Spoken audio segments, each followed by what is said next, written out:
Vous écoutez Europe 1, il est 9h30, le journal des médias avec Thomas Joubert. Bonjour Thomas. Bonjour, à la une ce matin, deux personnages emblématiques de Plus belle la vie, bientôt de retour, une émission sur les antiquités en préparation pour France 2 et le palmarès des Emmy Awards aux États-Unis.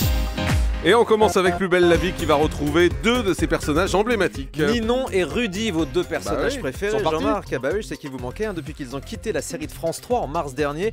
Mais selon Télé 2 semaines, on les retrouvera dans le prochain prime time du feuilleton. Les deux acteurs Ambroise Michel et Aurélie Vanek ont donné leur accord pour revenir de manière exceptionnelle. Dans la série, le couple quittait Marseille pour s'installer à Paris en attendant leur bébé. Dans le prime, on devrait cette fois les retrouver, alors ni à Marseille ni à Paris, mais dans le nord de la France. Ils sont forts les scénaristes. Les repérages ont déjà commencé. C'est vrai que pour un Marseillais, Paris c'est le nord, de toute façon. Cette nuit avait lieu cette nuit avait lieu les Emmy Awards à Los Angeles. Ouais, tiens, il n'y a rien eu pour Plus belle la vie. Cette cérémonie récompense en fait les meilleures séries américaines. Alors surprise, on attendait House of Cards, la série créée et diffusée sur internet, qui allait peut-être tout rafler, mais en fait elle n'obtient qu'un seul prix. Les jurys ont préféré récompenser les diffuseurs classiques. À Los Angeles, on retrouve Ramzi Malouki qui a suivi la cérémonie pour Canal et iTélé.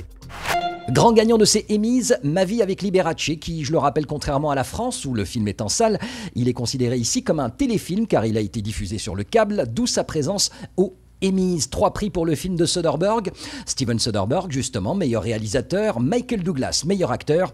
Et le prix du meilleur téléfilm de l'année. Un petit mot sur Kerry Washington qui partait favorite pour le Emmy de la meilleure actrice dramatique. L'héroïne de la série Scandale aurait pu entrer dans l'histoire en devenant la première actrice noire à gagner dans cette catégorie. Ce ne sera pas le cas. C'est Claire Danes qui remportera le prix, ce qui lui fait 2 Emmys consécutifs pour la série Homeland. Enfin, brièvement, meilleure comédie, Modern Family. Meilleure série dramatique, Breaking Bad. Et puis, une surprise, on attendait Kevin Spacey pour House of Cards. Ce sera Jeff Daniels pour The Newsroom, cette série sur les coulisses d'une chaîne d'infos américaine. Voilà, Ramzi Malouki depuis Los Angeles pour Canal+ et iTélé. France 2 prépare une émission sur les antiquités. Il s'agit de l'adaptation d'un programme britannique qui cartonne depuis 1979 sur la BBC, Antiques Roadshow. Un expert se balade dans le pays à la rencontre des habitants qui lui amènent les objets antiques ou anciens qu'ils ont chez eux pour être évalués. Et selon Le Tube, l'émission média de Canal+, Charlotte de Turckheim aurait été contactée pour présenter le show. C'est vrai que c'est étonnant. France 2 attend encore de voir l'épisode. Oui, en plus j'adore les antiquités. Bah oui, nous aussi. Les suites de l'affaire. Oh, arrêtez. Bête, Une première candidate pour l'émission de patinage d'M6. Le Ice Show qu'on devrait voir d'ici Noël. Et cette première candidate, c'est Louisie Joseph, selon le magazine Oops. Mais alors, qui est Louisie Joseph? Quand même. C'était une des chanteuses du groupe les L5 qui a fait une carrière solo avec ce titre Assis par terre par la suite. Assis par terre. Julie est débordée là. Elle pourrait donc rejoindre le casting du Ice Show. Au total, 8 personnalités participeront à l'émission entraînées par 4 stars du patinage, dont Philippe Candeloro et Surya Bonnet. Les suites de l'affaire de violence conjugale entre Karine Le Marchand et Lilian Thuram. L'animatrice est à son tour convoquée par le juge après sa plainte contre son ex-compagnon. C'est ce qu'annonce le journal Closer qui a sorti l'affaire. Une plainte qu'elle a retirée, mais comme c'est toujours le cas dans ce genre d'affaires, la justice poursuit la procédure, notamment pour déterminer si la victime n'a pas subi de pression pour retirer la plainte. La semaine dernière, Lilian Thuram avait été convoqué par le procureur de la République de Paris pour un rappel à la loi. TF1 ne devrait pas diffuser les numéros inédits d'Ushuaïa Nature. Il restait 2 émissions inédites dans les tiroirs de la chaîne, mais visiblement Nicolas Hulot ne fait plus recette sur la une.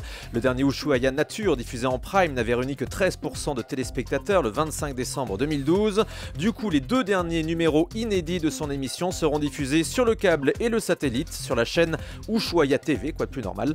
Cette chaîne qui va aussi accueillir cette saison Louis Baudin, le présentateur météo de la une, pour une émission sur l'environnement. Et puis retour ce soir de l'émission de Faits divers Crime sur Énergie 12. Émission que vous présentez, Jean-Marc, Yes. On n'est jamais aussi bien servi que par moi-même. Pour cette 2e saison, donc Crime continuera à explorer les régions de France pour revenir sur les faits divers les plus marquants qui ont lieu dans ces régions. Pour la première ce soir, vous serez à Montpellier avec 3 affaires passionnantes. C'est ce soir à 20h50 sur Énergie 12.